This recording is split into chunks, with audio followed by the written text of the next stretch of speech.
Hi ಎಲ್ರಿಗೂ ನಮಸ್ಕಾರ. Dwarka children's hospital ಬೀದರ್ಗೆ ಸ್ವಾಗತ. ಈ ಹಾಸ್ಪಿಟಲ್ ಅಲ್ಲಿ ಎಲ್ಲ ರೀತಿಯಾದ ಫೆಸಿಲಿಟೀಸ್ ನಿಮಗೆ ಸಿಗುತ್ತೆ. NICU, ventilator, general ward, day care, childrens OT, medical, vaccination, ambulance service, normal delivery, nebulisation, ಈ ರೀತಿ ಹಲವಾರು ಫೆಸಿಲಿಟೀಸ್ ನಿಮಗೆ ಸಿಗುತ್ತೆ. ಅಷ್ಟೇ ಅಲ್ಲದೆ ನಿಮಗೋಸ್ಕರ ಇನ್ಫ್ಯಾಕ್ಟ್ ಚೈಲ್ಡ್ ಸ್ಕ್ರೀನಿಂಗ್ ಕೂಡ ಇದೆ. Cough, fever, thyroid, diabetes, malaria, jaundice, typhoid, so ಈ ರೀತಿ ಹಲವಾರು ಪ್ರಾಬ್ಲಮ್ಸ್ಗೆ ಇಲ್ಲಿ ನಿಮಗೆ ಪರ್ಫೆಕ್ಟ್ ಸೊಲ್ಯೂಷನ್ ಸಿಗುತ್ತೆ. ಇಲ್ಲಿ ತುಂಬಾನೇ ಸ್ಪೆಷಲೈಸ್ಡ್ ಹಾಗೂ ಎಕ್ಸ್ಪೀರಿಯನ್ಸ್ ಡಾಕ್ಟರ್ಸ್ ನಿಮಗೆ ಟ್ರೀಟ್ಮೆಂಟ್ ಕೊಡ್ತಾರೆ. ಒಳ್ಳೆ ಹೆಲ್ತ್ ಎಷ್ಟು ಇಂಪಾರ್ಟೆಂಟು, ಚಾಯ್ಸ್ ಆಫ್ ಹಾಸ್ಪಿಟಲ್ ಅಷ್ಟೇ ಇಂಪಾರ್ಟೆಂಟು. ಸೊ ಚೂಸ್ ಮಾಡಿ ದ್ವಾರಕಾ ಚಿಲ್ಡ್ರನ್ಸ್ ಹಾಸ್ಪಿಟಲ್ ಬೀದರ್.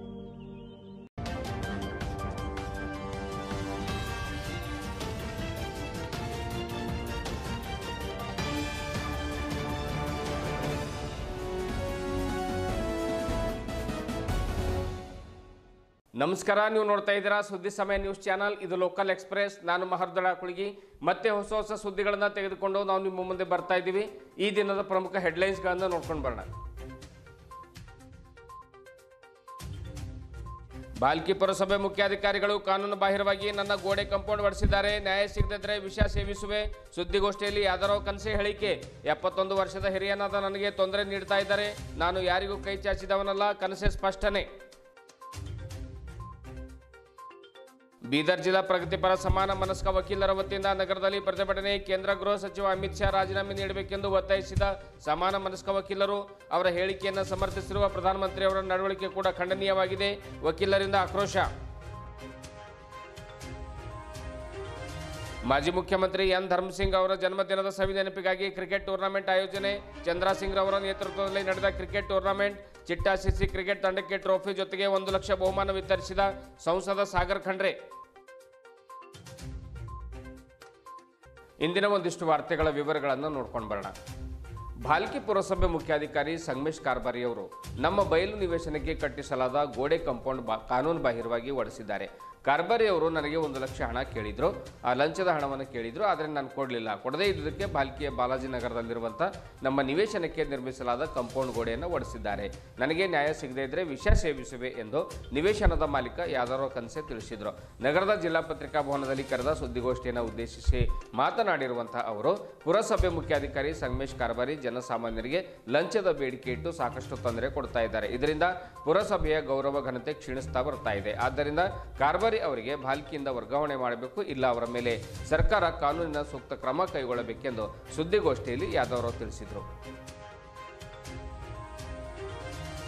71 ವರ್ಷ ಹಿರಿಯ ವಯಸ್ಸಿನವರಾದ ನಾನು ಈ ಘಟನೆಯಿಂದ ಘಾಸಿಗೊಂಡಿದ್ದೇನೆ ಎಂದು ನಿವೇಶನದ ಮಾಲೀಕರಾದ ಯಾದವ್ ಕನಸೆ ತಿಳಿಸಿದರು. ಪುರಸಭೆ ಮುಖ್ಯಾಧಿಕಾರಿಗಳು 1 ಲಕ್ಷ ಹಣ ಕೊಡಿ ಎಂದು ನನಗೆ ಬೇಡಿಕೆ ಇಟ್ಟಿದ್ದರು. ಹಣ ನೀಡದೇ ಇದ್ದುದಕ್ಕೆ ನಿವೇಶನದ ಮಾಲೀಕರಿಗೆ ಯಾವುದೇ ನೋಟಿಸ್ ನೀಡದೆ ಡಿಸೆಂಬರ್ 21ರಂದು ಬೆಳಗ್ಗೆ 7 ಗಂಟೆಗೆ ಹೇಳದೆ ಕೇಳದೆ ಕಾರ್ಬಾರಿಯವರು ಕಾಂಪೌಂಡ್ ಒಡೆಸಿದ್ದಾರೆ ಎಂದು ಯಾದವ್ ಕನಸೆ ಆರೋಪ ಮಾಡಿದರು. ಕಟ್ಟಡ ನಿರ್ಮಾಣ ಮಾಡಲು ಬೇಕಾಗುವ ಎಲ್ಲ ದಾಖಲಾತಿಗಳು ನಮ್ಮಲ್ಲಿವೆ.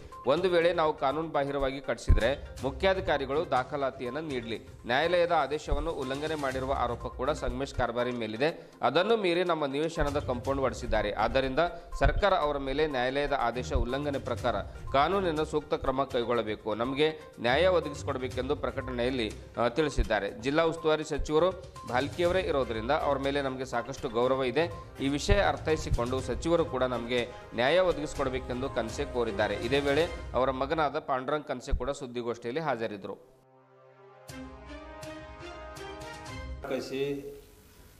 ಎಲ್ಲ ಮಂದಿ ಸೇವಾ ಮಾಡಬೇಕಂತ ನಾವು ಕರ್ನಾಟಕ ಸರ್ಕಾರದ್ದು ಉಂಚ ಮಾಡಬೇಕು ಜಂಡ ಅಂತ ನಾವು ವಿಚಾರಿಸಿದೆ. ನಮ್ಮದು ಗುರು ಭೀಮಣ್ಣ ಸಾಹೇಬ್ ಭೀ ನಮ್ಮದು ಗುರು. ನಾನು ಹೇಳ್ತೇನೆ, ನಮ್ಮದು 71 ಅವ್ರು ಭೀ ನಮ್ಮ ಗುರುನೇ ಹರ. ಅವನು ಅಲ್ಲಿ ಅವ್ರ ಬಲ್ಲೇ ಭೀ ನಾವು ಹೋಗ್ತಿದ್ದ. ಪರ ಇವರು ದರ್ಬಾರ್ದಾಗ ಯಾವುದು ಆಫೀಸರ್ ಸುದ್ದ ಮಾತು ನಮ್ಮದು ಕೇಳಾಗ್ತದೆ ಯಾರಿಲ್ಲ. ಚುನಾಯಿತ ಬರ್ತೀನಿ ಅಂದರೆ ಹಿಂಗೆ ಲೆಟ್ರ್ ಬಾಜಿ ಇಟ್ಟಿರ್ತಾರೆ. ನಾವು ಬಂದ್ ಕಸಿ ಏನು ಜరుగుತ್ತದ? ನಾವು ಚುನಾವಣೆ ಯಾತಕ್ಕೆ ನಿಂದಿರಬೇಕು? ಎಲ್ಲ ಅವ್ರದ್ದು ಒಂದೇ ಮನುಷ್ಯ ಇದು ತಾಕತ್ತೈತು. ಇದು ಒಂದು ರಾಜ್ಯದ್ದು ಈ ಶಾಸನ ಬಾಲ್ಕಿ ತಾಲೂಕಂದು ಒಂದು ರಾಜ್ಯದ್ದು ಶಾಸನ. ನಾವು ಎಲ್ಲ ಆ ಶಾಸನ ಏನದ ಮಾಡ್ತಾರ, ನಾವು ಇರಬೇಕಿಲ್ಲದ್ರೆ ಎಲ್ಲರೂ ಕೊಂಡಬೇಕು. ನಾವು ಪಾಗಲಾಗ ಹೋಗಿದ್ದೀವಿ ಇವ್ರು ಸಂಬಂಧದ. ನಿದ್ದೆ ಬಂದಿಲ್ಲ ನಮಗೆ ಸರ್, 24 ಗಂಟೆ ನಿದ್ದೆ ಬಂದಿಲ್ಲ ವಿಚಾರದಿಂದ. ನಾವು ಏನು ಕೆಲಸ ಬಿ ತಪ್ಪು ಮಾಡಿಲ್ಲ.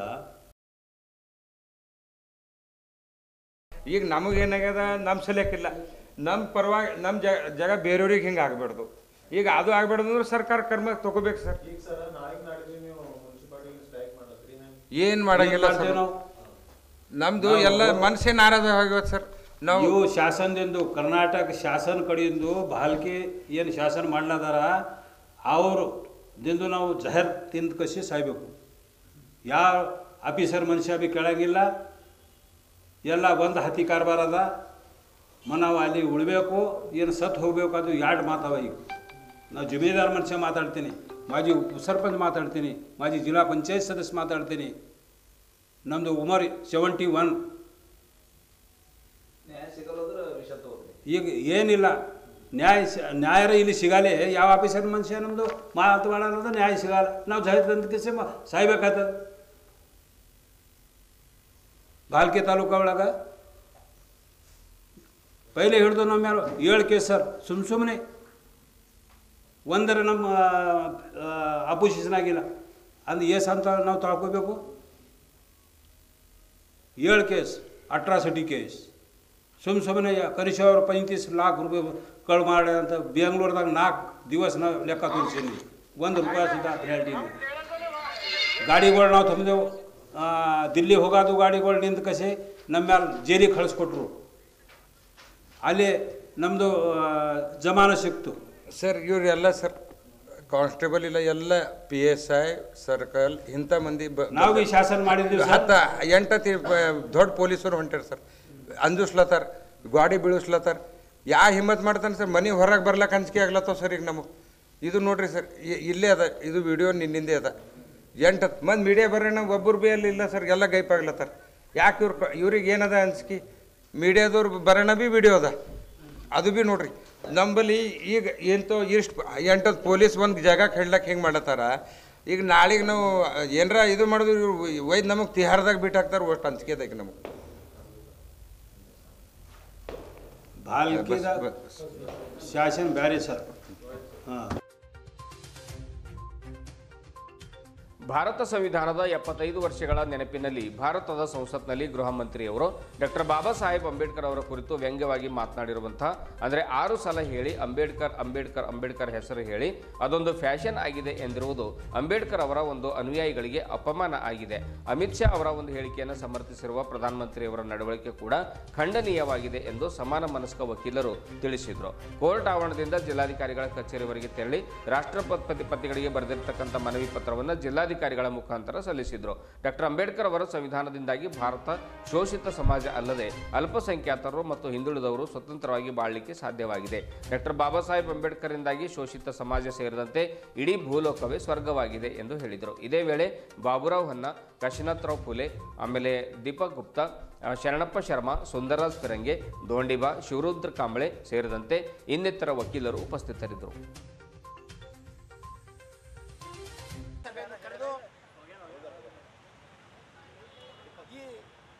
ಇಲ್ಲಿವರೆಗೆ 16/12/2024 ಈ ನಮ್ಮ ಸಂಸತ್ತಿನಲ್ಲಿ ಈ 3ನೇ ವ್ಯಕ್ತಿಯಾದಂಥ, ಅಂದರೆ ಪ್ರಥಮವಾಗಿ ರಾಷ್ಟ್ರಪತಿ, ತದನಂತರ ಪ್ರಧಾನಮಂತ್ರಿ,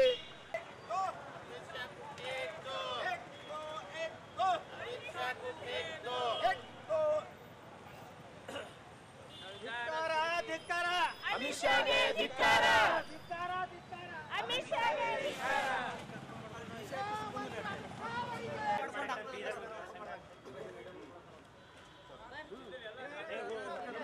ಅಂಬೇಡ್ಕರ್ ಅವರ ಬಗ್ಗೆ ಅವಹೇಳನಕಾರಿಯಾಗಿ ಹೇಳಿಕೆ ನೀಡಿದ ಅಮಿತ್ ಶಾ ರಾಜೀನಾಮೆಗೆ ಆಗ್ರಹಿಸಿ ಸ್ವಾಭಿಮಾನಿ ಡಾಕ್ಟರ್ BR ಅಂಬೇಡ್ಕರ್ ವಾದಿಗಳ ಹೋರಾಟ ಸಮಿತಿ ವತಿಯಿಂದ ಡಿಸೆಂಬರ್ 24ರಂದು ಬೆಳಗ್ಗೆ 11 ಗಂಟೆಗೆ ನಗರದ ಜನವಾಡ ರಸ್ತೆ ಬಳಿಯ ಅಂಬೇಡ್ಕರ್ ಭವನದಿಂದ जिलाधिकारिಗಳ ಕಚೇರಿವರೆಗೆ ಶಾಂತಿಯುತ ಪ್ರತಿಭಟನೆಯನ್ನು ಹಮ್ಮಿಕೊಳ್ಳಲಾಗಿದೆ। आज के शुभ अवसर पर BR ಅಂಬೇಡ್ಕರ್ ಅವರ ಒಂದು ಹೋರಾಟ ಸಮಿತಿಯ भारत का संविधान के विषय पे ಅವರು ನಗರದಲ್ಲಿ पार्लियामेंट में ಪತ್ರಿಕಾಗೋಷ್ಠಿಯನ್ನು ನಡೆಸಿ ಮಾತನಾಡಿ बहुत सविस्तर चर्चा हुआ। ದೇಶದ ಅಂಬೇಡ್ಕರ್ ಅನುಯಾಯಿಗಳಿಗೆ वो दिनांक 16-17 ಅಂಬೇಡ್ಕರ್ ಬಗ್ಗೆ 16-17 दिसंबर के दिन ಕೂಡಲೇ ಅಮಿತ್ ಶಾ बहुत संविधान दिवस, संविधान क्या है, संविधान के विषय में ज़्यादा चर्चा करना बोलकर एक भारत सरकार ने 16-17 को पार्लियामेंट में डिबेट रखी।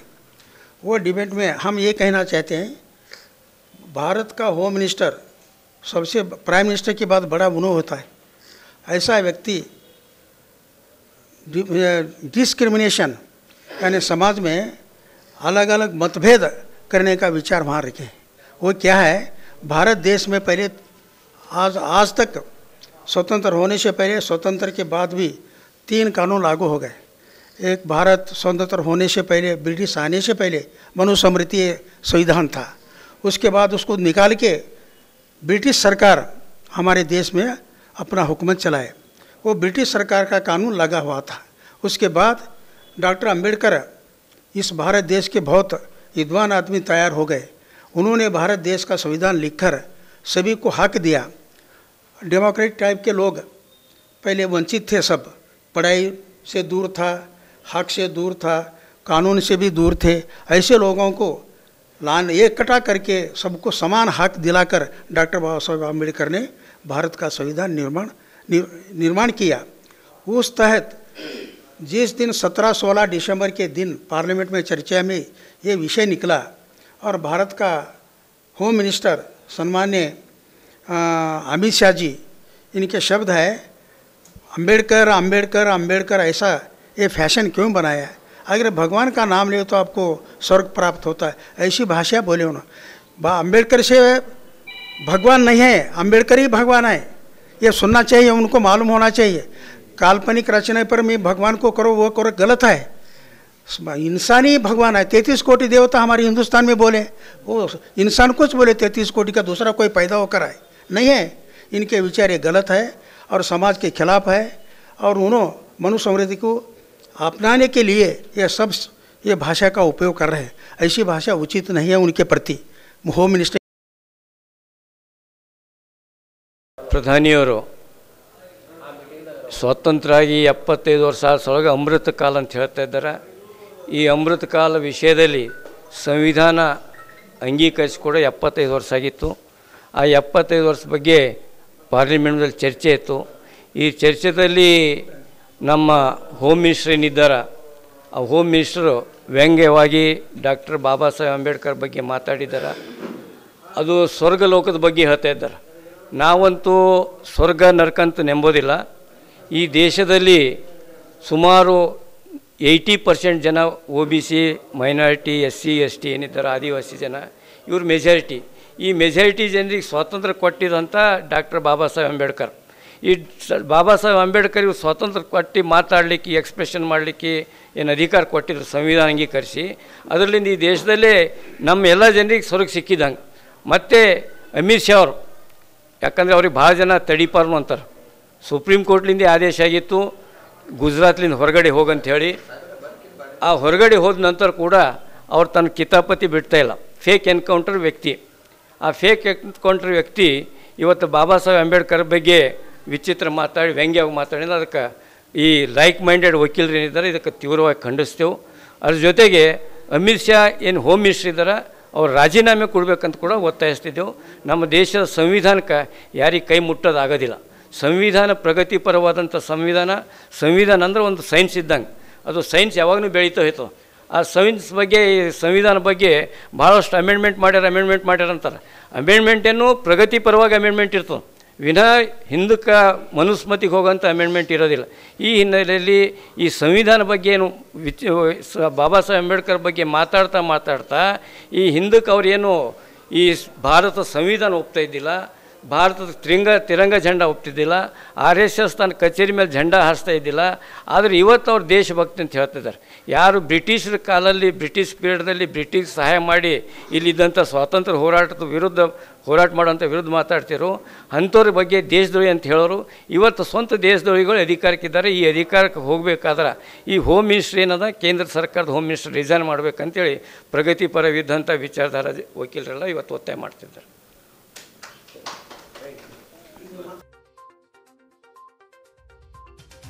ಮಾಜಿ ಮುಖ್ಯಮಂತ್ರಿ ದಿವಂಗತ ಎನ್ ಧರ್ಮಸಿಂಗ್ ಅವರ ಜನ್ಮದಿನದ ಸವಿ ನೆನಪಿಗಾಗಿ ಬೀದರ್ ದಕ್ಷಿಣ ನಾಯಕರಾಗಿರತಕ್ಕಂಥ ಚಂದ್ರಸಿಂಗ್ ಅವರ ನೇತೃತ್ವದಲ್ಲಿ ಆಯೋಜನೆ ಮಾಡಿರುವಂಥ doctor N Dharam Singh memorial trophy 8ನೇ ಆವೃತ್ತಿಯ ಅಂತಿಮ ಫೈನಲ್ ಕ್ರಿಕೆಟ್ ಪಂದ್ಯವು ಚಿಟ್ಟಾ ಕ್ಲಬ್ ವಿರುದ್ಧ ಅಮಲಾಪುರ್ ಸಿಸಿ ತಂಡಗಳ ಫೈನಲ್ ಪಂದ್ಯದಲ್ಲಿ ಭಾಗವಹಿಸಿದ ಮಾನ್ಯ ಬೀದರ್ ಲೋಕಸಭಾ ಕ್ಷೇತ್ರದ ಸದಸ್ಯರಾಗಿರುವಂಥ ಸಾಗರ್ ಖಂಡ್ರೆ ಅವರು ಫೈನಲ್ ವಿಜೇತ ಚಿಟ್ಟಾ ಸಿಸಿ ಕ್ರಿಕೆಟ್ ತಂಡಕ್ಕೆ ಟ್ರೋಫಿ ಜೊತೆಗೆ 1 ಲಕ್ಷ ರೂಪಾಯಿ ಬಹುಮಾನವನ್ನು ವಿತರಣೆ ಮಾಡಿದರು.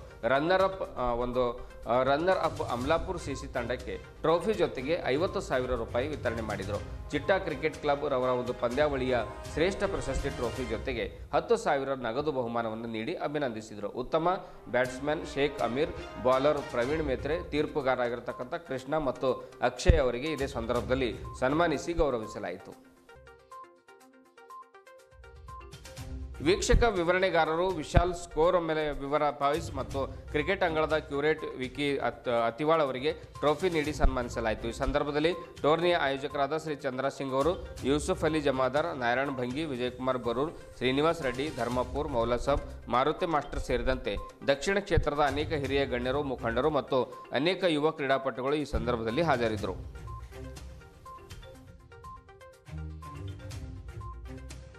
ಅಧಿಕಾರ ನೀವು ಕೊಟ್ಟಿರ್ತಕ್ಕಂತೆ ನೀವು ಯಾವುದೇ ಒಂದು ಕೆಲಸ, ಯಾವುದೇ ಒಂದು ಸಮಸ್ಯೆ ಹೇಳ್ಬೋದು, 100ಕ್ಕೆ 100 ಆ ಸಮಸ್ಯೆ ಬಗೆಹರಿಸುವುದಕ್ಕೆ ನಾನು ಪ್ರಾಮಾಣಿಕವಾಗಿ ಪ್ರಯತ್ನ ಮಾಡ್ತೀನಿ ಅಂತ ನಾನು ನಿಮಗೆ ಭರವಸೆ ಕೊಡ್ತಾ ಇದ್ದೀನಿ.